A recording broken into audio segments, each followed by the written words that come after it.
Thanks for staying with us. So join us on the show right now is the Vice Chancellor, University of Lagos, UNILAG, Professor Ogundipe. We'll be speaking on the tertiary education in Nigeria, University of Lagos as a whole, and other things. You can join the conversation on 081-270-53687, 091-390-76948. You can also send us messages on YouTube and Facebook. We'll be happy to read your tweets. Right, welcome to the show, sir. Thank you very much. I know your tenure ends next year, and and you've had quite an interesting tenure as a vice chancellor. Let's start with the high points of your career. I would say, what are those things you think was those major highlights of your career as a vice chancellor, and what are those major achievements you think you're able to achieve in this past few years? Thank you very much. Concerning my career, I'm a botanist. I got my PhD botany from the Obafemi Awolowo University, formerly University of Ife. And to the glory of God, I did my PhD within 2.5 years in Obafemi Awolowo University. And that will be the first time in University of Ife, Obafemi Awolowo University, that somebody will do a PhD within 2.5 years. And from there, I moved to the University of Lagos. Instead of being appointed as a lecturer 2, I was given appointment as a lecturer 1 because of my academic exposure. And I started working in University of Lagos from April 16, 1990. And from that time till now, I've been able to graduate 19 PhD students in different areas, even with my colleagues in the Faculty of Engineering. And I've been able to attract research grant of over 200 million. And with my other colleagues in other parts of the world, we have been able to attract research grant of $2 million. And recently, this year, I just got a research grant of 38,000 euro. And one of my mentees got a research grant of 18,000 euro. So in the area of my profession, to the glory of God, I think I've done well. And when it comes to the issue of mentoring, I've mentored so many people outside my department. Like I said, I'm a botanist. When you talk about administration, I was the head of department of botany and microbiology from 2000 to 2007. Then I was subdean of the Faculty of Science from 1998 to the year 2000. And to the glory of God, I was the first person at the age of 40 to be the chairman of the Chapel of Christ Our Light in the University of Lagos. And before that time, people who are professors have always been the chairperson of the place. So when it comes to the issue of the University of Lagos... we'll come to that, don't worry. We want to just know about you a bit, but let me come to talk in one of your achievements, I'm happy that you mentioned the number of grants you've been able to pull into the university system to do research. One of the biggest problems that I have with the educational sector in Nigeria is that our professors, there's a gap in that we're not seeing the solutions your research is providing for the societal challenges. The idea is when you become a professor, you solve, your research is to solve a problem. You see people that will say, the past 10 years I've been working on this, now I have this cup is going to solve the problem. Inside this cup there's going to be water, and the water will now become oil or something. The grants being gotten so far, how well would you, is there any, you've mentioned the grants. Can you tell us now the problems that the research have solved for our society and how those, the research, the solutions that are provided in the results that we now get from the research that's been done? Well, let me pick one of my research, works, that is in the area of palynology, where we study pollen grains. The 6th geopolitical zone of the country. It was funded by TED Fund. And during certain time of the year, people start sneezing. The reason is because of the quantity of pollen grains in the atmosphere. In UK, they will call it hay fever. Or here, they can say that it's a spiritual thing. It's not a spiritual thing. It's about the amount of pollen grains in the atmosphere. So we have concluded that part of the research work. We are now migrating to the other part, which is clinical trial, which is the medical area. I'm not a medical person. So we are now bringing in the medical people to now assist concerning what those people who are reacting to pollen grains need to do, apart from using drugs. So that's the area we are going into now. When you talk about research work not being applicable or not being useful in the country, it's not that it's not useful. A researcher is to do the research work. In other parts of the world, what they do is that the companies, they invest into research in the university. I don't want to mention a name of a company in Nigeria that I know that in the University of Reading that I went to, the biggest laboratory was funded by that company, mother company in that country. So let Nigerian company funded a laboratory? No, their mother company is in that place. Okay. So let our companies invest into research work in Nigeria. Let them say, look, University of Lagos or University of Ibadan, we are interested in this particular area. We are investing into it. Whatever comes out of it, we'll take it from you. And they will be the one that will now scale it up. It is not for the university to now say they want to scale it up. Ours is to maybe to go to the extent of patenting. Once you patent, let me give you another example. You talk about ventilator.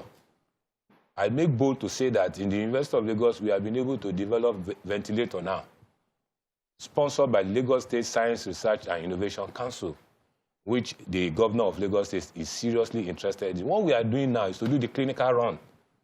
See, you have been able to develop the ventilator. How can it be used so that in such a way that it will meet the need, there will not be any clinical accident? That is what we are doing now. Okay. And the solar panel that we have been able to develop in the University of Lagos is friendly.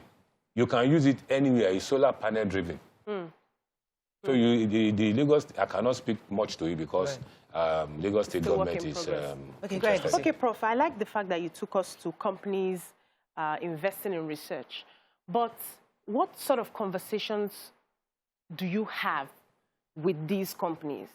I know that if you come to the school environment, there are a lot of companies who have set up, they are smaller organizations, either it's the banks or the small businesses. Do you have conversations with them? Who drives that conversation? Because they wouldn't want to just spend money like that till somebody drives that conversation. So is there any plan that academia has to start having conversations with the company so that they know their responsibilities and assist in research? When you go to Nigerian universities, the only organization you will see are banks. They are companies too. They are companies, yeah, they are companies. But what investment do they have in that university apart from setting up the banks? What investment do they have in research apart from setting up the banks? We want the companies, I don't want to mention, to come to the University of Lagos and tell us we want a space, not a bungalow. We want a space. Give us a space in the University of Lagos, like a studio or something like that, that we want to be able to interact with the students. We want to interact with the staff. I want to assure you that if we have any company like that today, I am ready to provide that space. But, sir, what I'm seeing here is everybody is sitting down waiting for somebody to make the first move. If you take it upon yourself as the academia to say, for you to operate here, these are some of the things that the school needs that you will provide for us, and then in turn, we will give you people who will do this. Let me give you an example. Okay. So what I think Professor Akanimbo had said in the past is where, as an academia, for example, you approach maybe a bottling company that handles maybe soft drinks and say, okay, listen, we will provide you the people. This is every year we're going to be having, of course, there's internship, but there are ways, there's a ready market that you can provide for these industries. So not just for one company, but across board. So we're saying have a proper engagement with companies across where they know that okay, every year I'm getting X amount of people from the universities into this sector. Is that conversation ongoing? Yes, it's ongoing. But you have to look at it that most of the companies are coming out of this issue of COVID. Oh, okay. For now, we started it in 2019. Okay.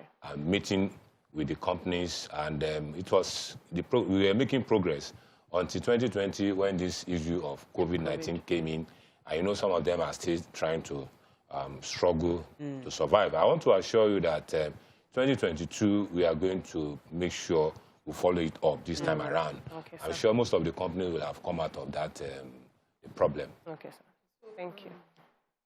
UNILAG was in papers for during COVID for going virtual, shutting down hostels and all of those things that happened then. What exactly and how exactly did you deal with COVID and the breakdown of COVID within the hostels? And how has this affected the academic year? Now, we know that the issue of COVID is a global issue. It's a global problem.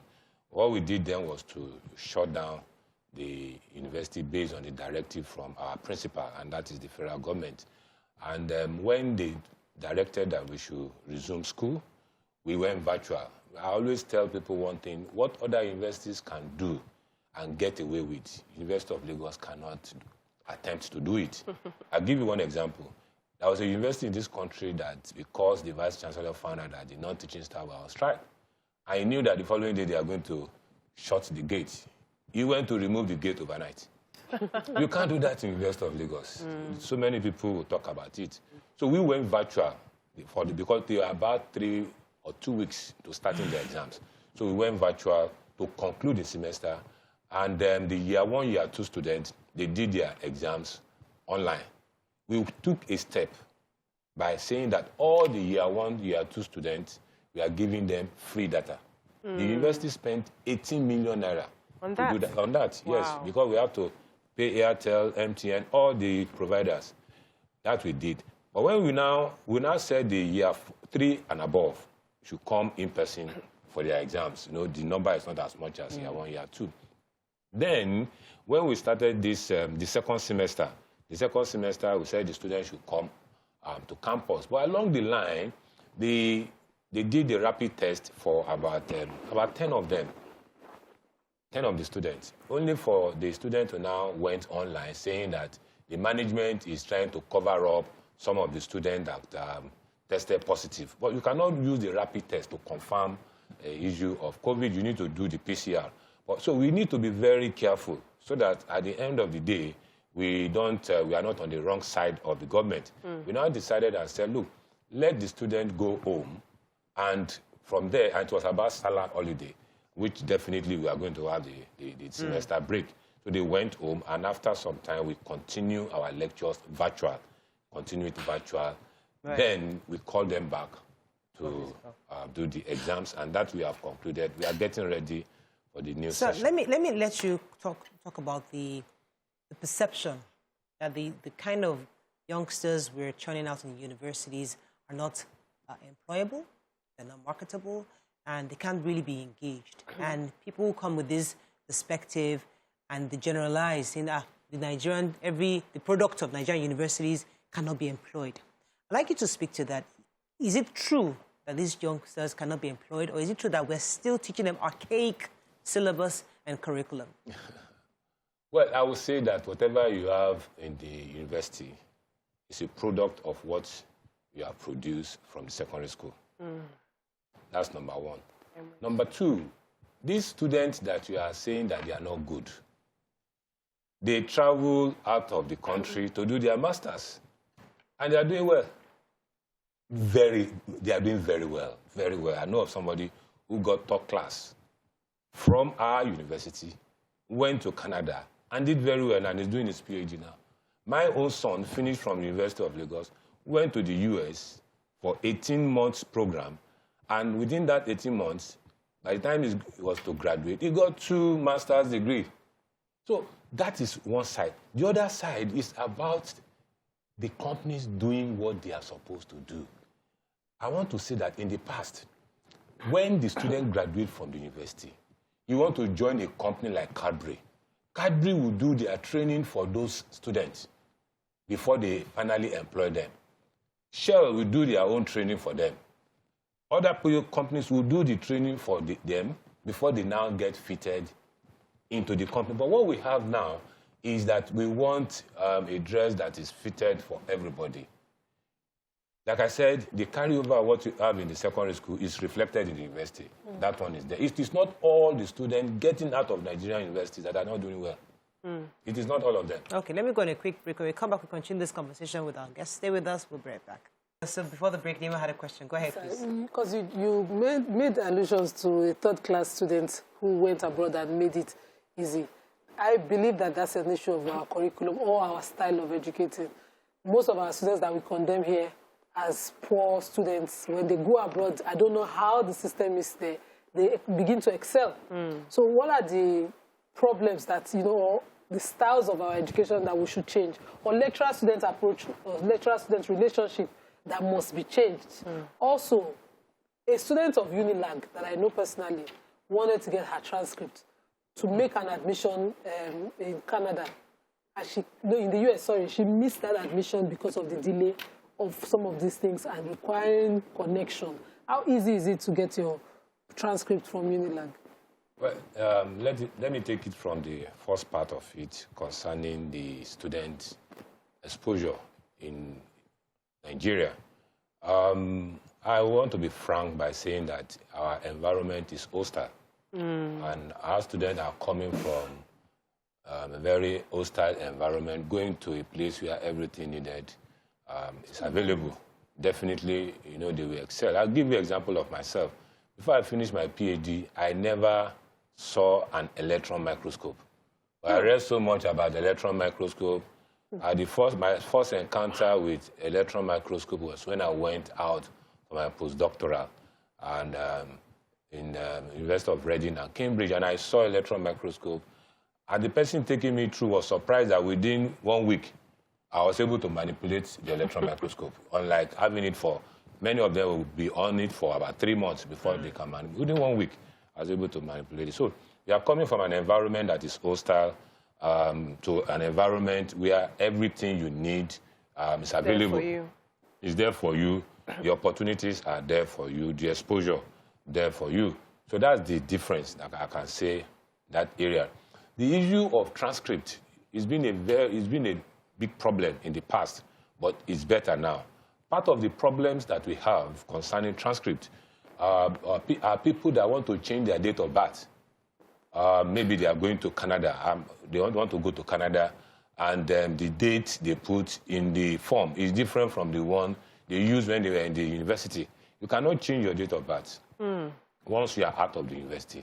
Maybe you can change it when you are still there to prove that you have the correct date of birth through affidavit and things like that. But once you are out of the university, that's it. That's it.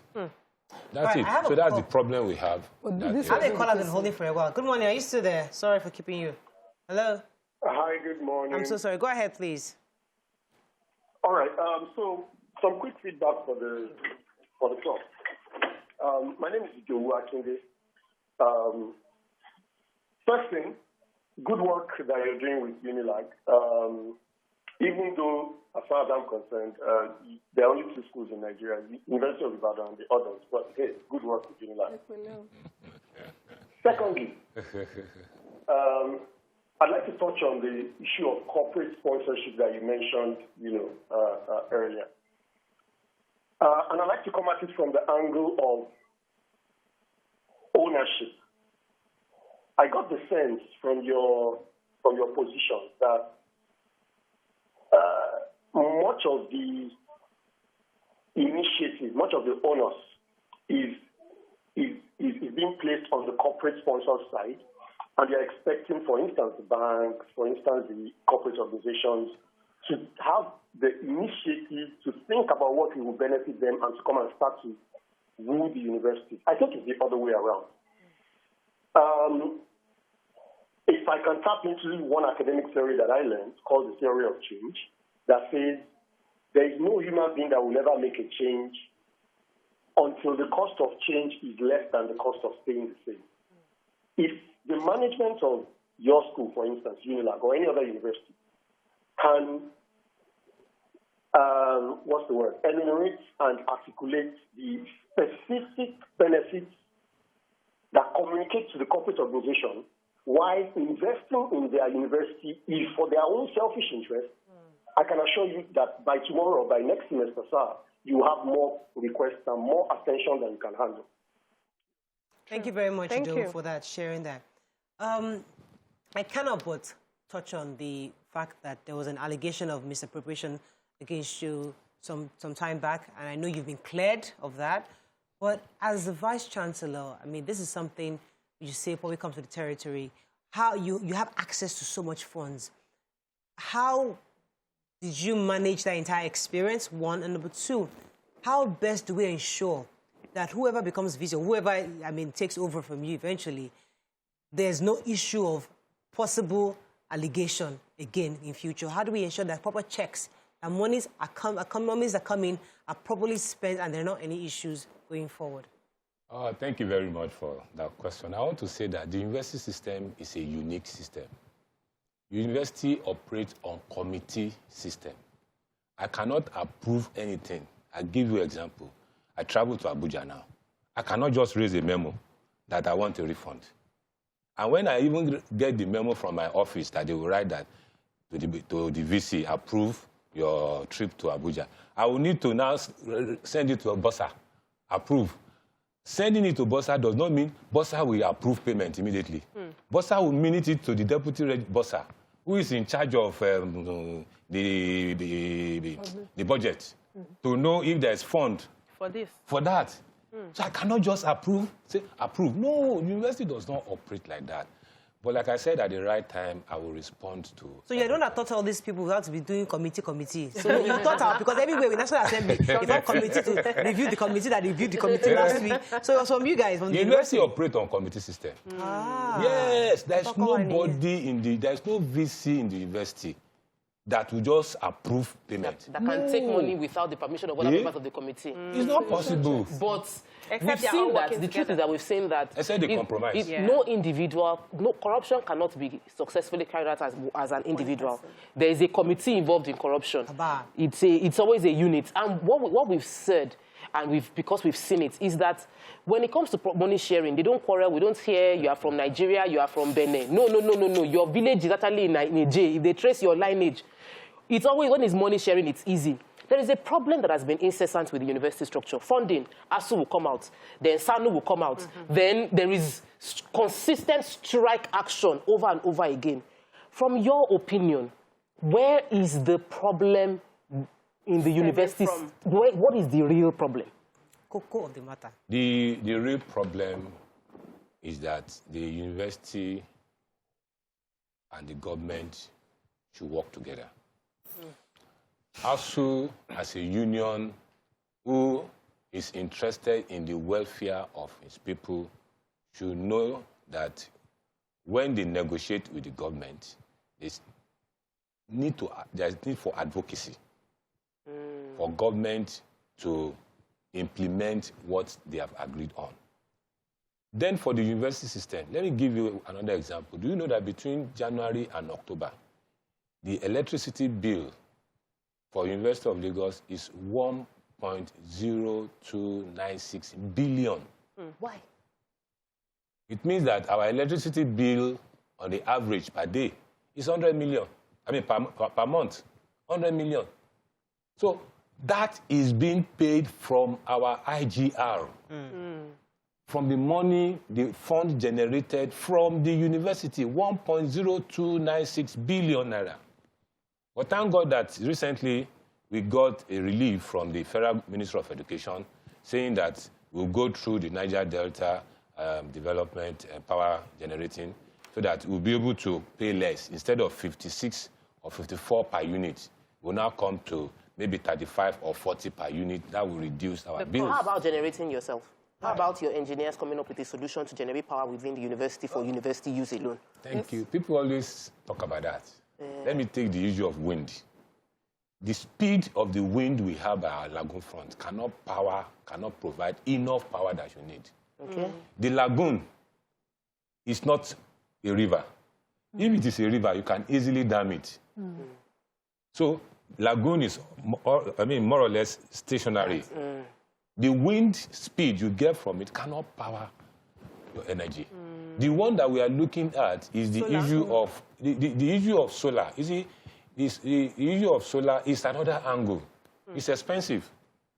So we are looking for investors that will now come into it and say, look, we are going to invest into this, invest into the solar one. We are looking at the one of turning waste to power. We are working on that too. We have done it on the micro level. But we want to now do it on the market. But going back to what the government is doing, so you have 1.something billion within 10 months. Now, I would think that the government should give you waivers, should give you some kind of not just this 36 naira kind of discount, but there should be some kind of a serious cut, management. you know, from government to you because you're a university system. Isn't that covered in the... how does that work? Governments have money for that? I believe that will be the best thing for the university to... They can say that maybe the university should pay 40% of the tariff. Right. That will make it better. Alaji has been holding for a while. Come to you, Nima. Let me take Alaji Zubra. Alaji Zubra, are you there? Yes, I'm here. You're live. Go ahead, I've been please. holding on since. I'm so sorry, sir. Go ahead, sir. Okay. All right, all right. Good morning, VC. Good morning, sir. You see, yes, sir. Please, I just want to a clarification on student hostel in UNILAG. UNILAG, we all know that it's one of the oldest universities. And by virtue of UNILAG, which everybody, envy, we even thought UNILAG supposed not to be facing that kind of problem of accommodation for the students. And by what we know, UNILAG has a lot of, wide area, land, which I believe for the number of years the UNILAG has been in existence. They're supposed to have expanded the availability of hostels for the students. And up till now, students are still facing this problem of hostels. It's so terrible. So I just want a clarification for the Thank you, VC. sir. Fantastic question. Yes, sir. Well, that's a good question. The student population of UNILAG for undergraduate, postgraduate, and part-time students is above 57,000. Wow. Now, the student population for our undergraduate students is above 30,000. We can only accommodate barely 8,000. Accommodate 8,000. And when you talk about 8,000, let me put it here before us, that when you give accommodation to 4 students, definitely it's 8. And the 8, there are some people that will just come in, sleep 1 hour, and go. We have to factor that one in. The money you will use in putting up hostel in University of Lagos is more than the money you will use in putting up hostels in other universities. Because if you look at University of Lagos, it's waterlogged.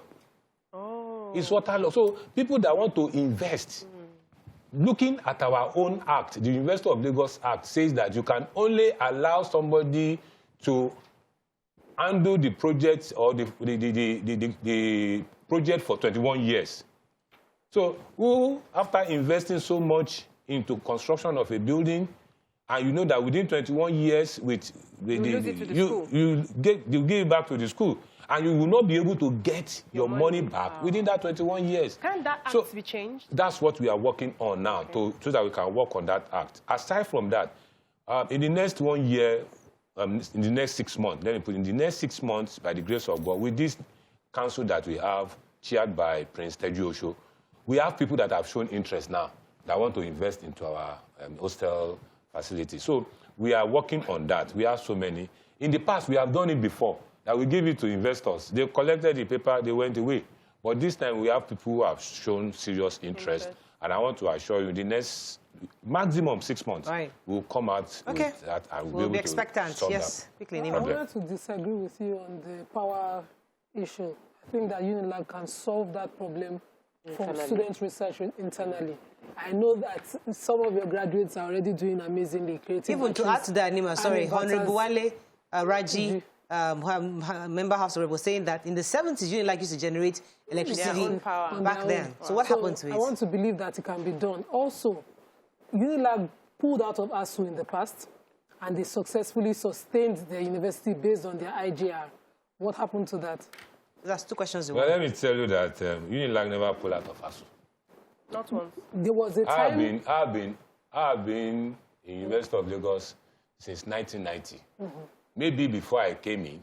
But let me give you another side of the story. Okay. That even when they had to agree on this law that led to setting up of TED Fund, it was in UNILAG that they had that meeting.